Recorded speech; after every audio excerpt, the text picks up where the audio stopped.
시편은 여러 장르들로 이렇게 나눠져 있는데 대표적으로는 찬양시, 감사시, 제왕시, 예가시 이렇게 나눠요. 오늘 읽었던 시편은 다윗이 지었던 예가시예요. 그러니까 슬픈 노래를 부르는 형식으로 지어진 시라고 말을 하죠.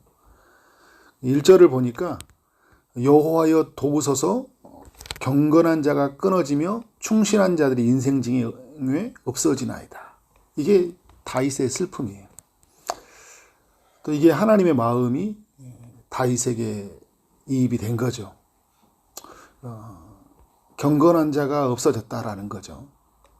충실한 자라는 것은 하나님의 언약을 신실하게 지키는 자들을 충실한 자라고 이야기를 해요. 이런 자들이 세상에 없는 거예요. 이들이 어떻게 그러면 사람들은 어떻게 살고 있는가? 2절에 보니까 그들이 이웃에게 각기 거짓을 말하며 아첨하는 입술과 두 마음으로 말하는도다.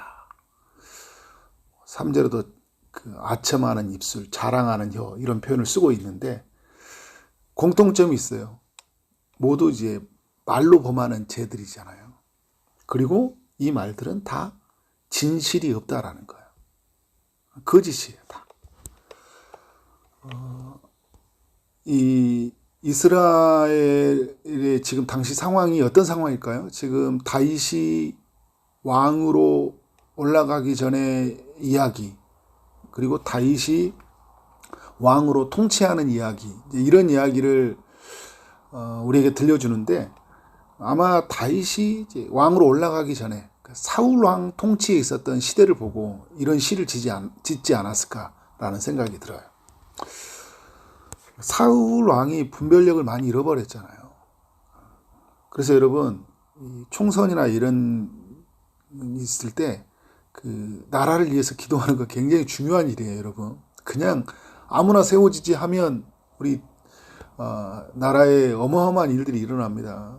남북 분열과 같은 일이 1950년도에 일어났던 것처럼, 이제 45년 이후에 일어났던 것처럼, 그래서 여러분 전쟁도 맞이하고 엄청난 분열이 일어나잖아요. 지도자가 잘 세워져야 돼요.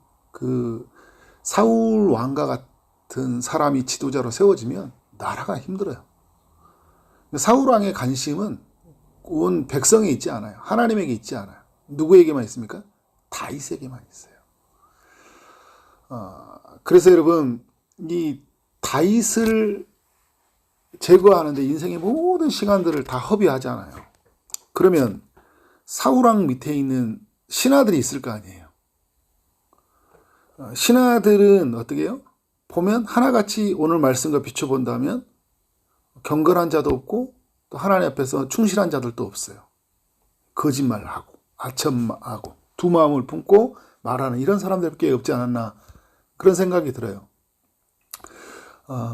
사울왕 때 그 노베 제사장들 85명을 죽이거든요. 사울왕이. 거기 성읍에 사는 남녀와 아이들, 젖먹이는 자들, 소, 나귀, 양 다 칼로 칩니다. 이런 일이 벌어지려고 할 때 이건 아닙니다 라고 말해주는 신하가 없는 거예요. 이렇게 해서는 안 됩니다. 그죠? 목숨 걸고 왕이 바른 선택을 하도록 하는 사람들이 없다는 거예요. 그냥 왕이 결정하는 대로 그냥 그런가 보다 하고, 그죠? 그냥 따라가는 거예요. 사울이 그 사무엘이 오기 전에 그 전으로 가보면 제사를 드리려고 할 때 어떻게 해요? 이건 하나님 앞에 옳지 않습니다. 경건한 자들이 있을 거 아니에요. 하나님의 말씀을 따라 살아가는 사람들이 있다고, 이건 아닙니다라고 말해줘야죠. 그냥 아첨하는 말만 하는 거예요. 어떻게든지 왕의 비유를 맞추려고. 그래서 나의 자리를 지키려고. 사울이 아말렉 사람들을 남겨주죠. 하나님이 진멸하라고 했는데 이건 아닙니다. 왕이시여, 이건 아무리 생각해도 아닙니다. 당신이 좋게 보이는 것이라도 이건 하나님이 좋게 여기는 게 아닙니다. 이렇게 말해줘야 되잖아요. 두 마음을 품은 거예요. 그냥 겉과 속이 달라요. 네, 여러분, 이게 다윗의 그 뭐 다윗이 이제 그때는 신하로 있었을 때죠. 이때만 있었던 일이 아니에요. 계속 일어난 일입니다. 다윗이 왕으로 통치할 때도 일어나는 일이에요. 그리고 다윗 이후에 그 다윗 전의 세대들, 이후의 세대들, 특별히 지난주에 고난주간을 우리가 보냈는데 그 예수님 때 심각했잖아요. 예수님이 죄가 없거든요. 유대인의 왕이라는 사람들이 제목을 붙여서 예수님을 십자가에 못 박을 때 아무도 아니라고 말하는 사람이 없어요. 다 동조합니다. 헤롯 왕, 빌라도, 대제사장들, 백성들 하나같이 제자들 어떻게 해요? 비겁해서 도망가 버립니다. 어떤 제자는 같이 합류해서 예수님을 죽이는데 동참하는 거예요. 그러니까 다 아첨하는 말, 거짓을 말하고 겉과 속이 다르는 두 마음을 가지고 살 뿐이에요. 그러니까 자랑하는 혀. 그러니까 여러분, 이게 이렇게 사는 것이 문제는 뭐냐면 당연하다고 여기다는 거예요. 4절에 그들이 말하기를 우리의 혀가 이기리라 이야기하잖아요. 이렇게 말하는 사람들이 결국 세상을 정복한다라는 거예요. 여러분, 그래서 우리 그렇게 하잖아요. 정직하면 살아날 수가 없어. 이런 이야기 우리 은연 중에 많이 하잖아요. 바르게 말하면 우리 이렇게 손해만 봐. 그래서 적당하게 어떻게 거짓말하고 살자. 그냥 이걸 당연시 이야기해요. 그냥 어떻게 할 때는 교회에서도 당연하듯이 이야기를 해요. 말씀을 들을 때는 바르게 듣는데 나눌 때는 좀 약간 많이 타협하고 양보하고 나는 그럴 수밖에 없어서 이런 선택을 내렸어요 라고 이야기하는 거예요. 마치 당연하듯이 자랑하듯이 한다는 거예요. 그런 나눔이 되어서는 안 되겠죠. 내가 주님의 뜻을 따라 살아가야 되는데 이런 선택을 하는 제가 너무 싫어요. 도와주세요. 다시는 이런 삶을 살지 않도록. 그래서 함께 기도해주고 격려해주고 다시 믿음으로 세워져가는 이야기가 하나님의 백성들에게 남겨져야 되잖아요. 결국 뭐 큰 소리 치는 사람이 이기더라. 우기는 사람, 끝까지 우기는 사람이 이기더라. 그죠? 우리의 입술은 우리 것이니 우리를 주관할 자는 누구리요? 하나님이 우리 입을 지어서, 그죠? 우리가 창조의 형상을 따라 말씀하신 주님이 우리로 하여금 말하게 했거든요. 이 말이 어떻게 해요? 찬송하는 입이 돼야 되는데 저주하는 입이 되고 거짓을 말하는 입이 되어서 공동체를 깨트리고 하나님 나라의 질서를 깨트리는 것이 굉장히 많이 있다. 오늘은 이런 경건한 자가 없는 세상, 그리고 충실한 자들, 하나님의 말씀에 신실한 자들이 없는 세상, 지금도 이어지고 있잖아요. 지금 우리는 그런 세상에 살고 있고 우리도 그런 세상에서 같이 함께 합류해서 그런 실수를 많이 범하고 살 때가 많습니다. 이때 이러한 때 우리가 뭘 해야 되냐면 하나님이 어떤 분이고 어떤 일을 하시는지를 주목해야 돼요. 자, 3절에 보니까 여호와께서는 모든 아첨하는 입술과 자랑하는 혀를 끊으시리니 이렇게 다윗은 고백하고 있어요. 하나님이 끊는다는 거예요. 다윗은 이걸 보고 있는 거예요. 그러니까 다윗은 말을 함부로 못하는 거예요. 이 글을 통해 우리 입을 지으신 하나님을 주목하고 있는 거예요. 하나님이 이걸 다 끊어. 역사가 그렇게 말해줬거든요. 그리고 다윗은 보고 있어요. 그런 사람들이 다 끊어지고 있어요. 하나님의 눈으로 볼 수 있는 거예요. 어제도 창조적 관점으로 보라고 했는데 하나님의 관점으로 이 세상을 바라봐야 돼요. 끊어지는 것들이에요. 또 중요한 5절의 말씀에 이런 이야기를 합니다. 4절은 그들이 말하기를, 그러니까 아첨하는 자, 거짓말하는 자들, 이런 사람들이 말하잖아요. 우리의 혀가 이기리라 그렇게 이야기를 하잖아요. 그러면 5절에서 중요한 거예요. 하나님의 말씀은 뭐냐는 거예요. 그래서 여러분, 사람들이 말할 때 항상 우리는 말씀이 뭐냐라는 것을 항상 대비해 봐야 돼요. 하나님의 말씀은 뭐냐? 가련한 자들의 눌림과, 그러니까 이 경건하지 않는 자들로 말미암아 가련한 자들이 생기죠. 눌려 살잖아요. 궁핍한 자들이 생기는 거예요. 거짓말하고 아첨하는 말로 말미암아 억울한 자들이 생기는 거예요. 가난한 자들이 생기는 거예요. 궁핍한 자들의 탄식으로 말미암아 하나님이 어떻게 합니까? 내가 이제 일어난다라는 거예요.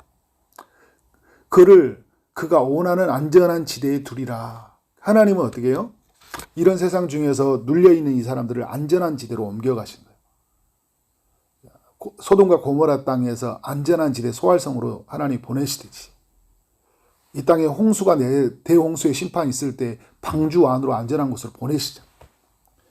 이 땅에 온 세상에 심판이 있을 때 예수 그리스도 안으로 하나님은 하나님의 백성들을 옮기시잖아요. 옮기신다라는 거예요. 그래서 여러분, 우리는 하나님이 이렇게 말씀하시고 이렇게 제시한 곳에 우리는 향해야 되잖아요.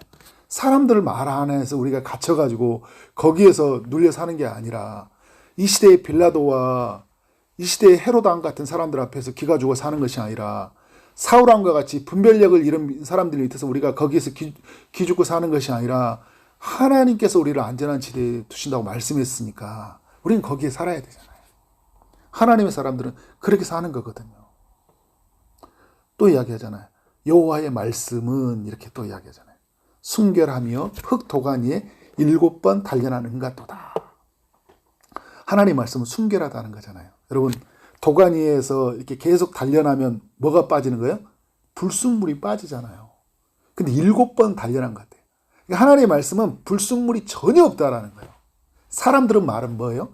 불순물이 가득하죠. 단련이 안 됐거든요. 불을 축적하게 해서 성공하게 해서 그렇게 가는 것들이니까 불순물이 가득해요. 그러니까 사람들을 말로 여러분 흔들리지 마세요. 그것을 붙잡고 살지 말라는 거예요. 이렇게 해야 성공해. 이렇게 살아남어. 아니에요, 여러분. 하나님의 말씀으로 가야 돼요. 순결한 말씀. 흙 도가니에 7번 단련한 같은 거예요. 이게 다윗이 시를 쓰니까 그렇게 표현한 거잖아요. 하나님의 말씀 너무 깨끗하다. 너무 아름다워. 말씀이 나를 지켜주는 거예요. 말씀을 주신 그 하나님이 자신을 지켜주는 거예요. 그래서 그 하나님이 어떻게 해요? 7절에 여호와여 이렇게 이야기하잖아요. 그들을 지키사 이 세대로부터 영혼까지 보존하시리라. 하나님이 그렇게 하나님 앞 이 시대 경건한 자가 사라지는 이 세상 속에서 하나님의 말씀을 바라보고 사는 사람들을 어떻게 하신다는 거예요? 이 세대로부터 지금부터 영혼까지 보존하신다. 5절에서는 안전한 지대에 두리라. 그리고 주님이 보존하신다라는 거예요. 여러분 8절에서 이런 이야기 하잖아요. 비열하며 인생 중에 높임을 받을 때에는 악인들이 곳곳에서 날뛰는도다. 그러니까 다윗은 이렇게 하고 시를 마쳐요. 그러니까 지금 어떻게 해요? 비열한 세상. 그냥 그들이 높임을 받고 있는데 악인들이 곳곳에 날뛰고 있는데 다윗의 마음에 큰 슬픔이 있거든요.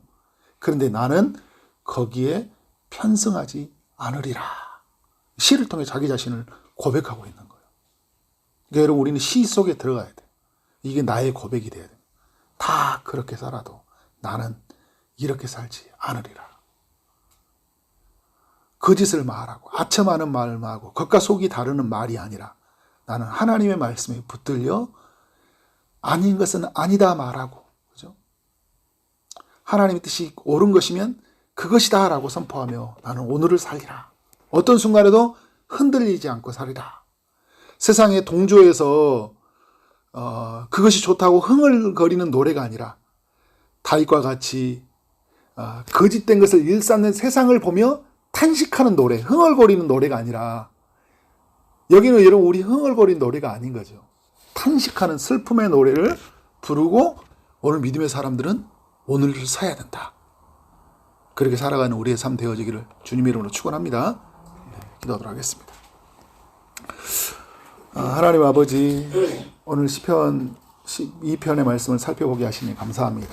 지금 우리의 삶은 살아가는 시대는 다윗의 때와 같이 경건한 자가 끊어져 있고 하나님 앞에 신실한 자들이 많이 사라져 있는 그런 세상을 살고 있습니다.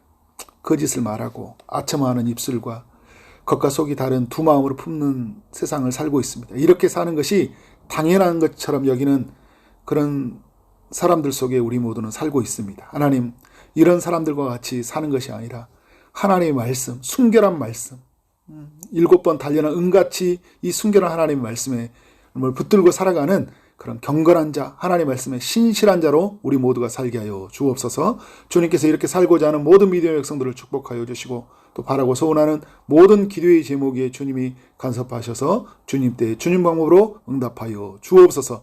예수 그리스도 이름으로 기도를 쌓나이다. 아멘.